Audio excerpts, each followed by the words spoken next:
ক্রিকেটে উপমহাদেশীয় দলগুলোর কাছে দক্ষিণ আফ্রিকা, ইংল্যান্ড, নিউজিল্যান্ড ও অস্ট্রেলিয়ার মতো দেশগুলোতে টেস্ট জেতা যেন আভিজাত্যের চূড়ান্ত মানদণ্ড। দেশগুলোর ঘাসে ভরা পিচে বাড়তি বাউন্সের ঝক্কি আর ভয়ানক সুইং মোকাবেলা করা এশিয়ান ব্যাটারদের জন্য যেন এক অগ্নি পরীক্ষা।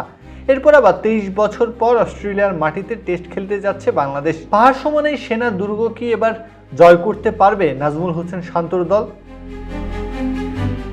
অতীত বলছে অস্ট্রেলিয়ার কঠিন কন্ডিশনে ক্রিকেটের দুই পরাশক্তি ভারত পাকিস্তান যেখানে বারবার ধুকেছে, সেখানে বাংলাদেশের মতো দেশের জন্য অস্ট্রেলিয়া যেন এখনও অপরিচিত এক গোলক ধাঁধা। পরিসংখ্যান বলছে সেনা দেশগুলোতে উপমহাদেশীয় দল হিসেবে সবচেয়ে ভালো করেছে ভারত। তারা সেনা দেশগুলোতে 179টি টেস্ট খেলে 31টি ম্যাচ জিতেছে, আর অস্ট্রেলিয়ায় খেলা 57 টেস্টে ভারতের জয় মাত্র 10টিতে।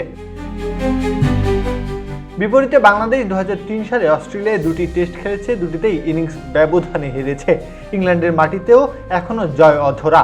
দক্ষিণ আফ্রিকায়ও 8 ম্যাচের সবগুলোতে সঙ্গী হয়েছে পরাজয়, একমাত্র ব্যতিক্রম নিউজিল্যান্ড। কিউইদের বিপক্ষে 2022 সালে মাউন্ট মঙ্গানুয়ে বাংলাদেশের 8 উইকেটের জয়টি 4 পরাশক্তির মাটিতে টাইগারদের একমাত্র টেস্ট জয়ের স্মৃতি হয়ে আছে। আগামী 13 আগস্ট থেকে ডারউইনে অজিদের বিপক্ষে শুরু হতে যাওয়া লড়াইয়ের আগে দুঃসংবাদও কম নয়। চোটের কারণে স্কোয়াডে নেই গতির ঝড় তোলা নাহিদ রানা। অন্যদিকে বিশ্ব টেস্ট চ্যাম্পিয়নশিপের গুরুত্বপূর্ণ পয়েন্ট ছিনিয়ে নিতে এতটুকুও ছাড় দিতে নারাজ পূর্ণ শক্তির অস্ট্রেলিয়া।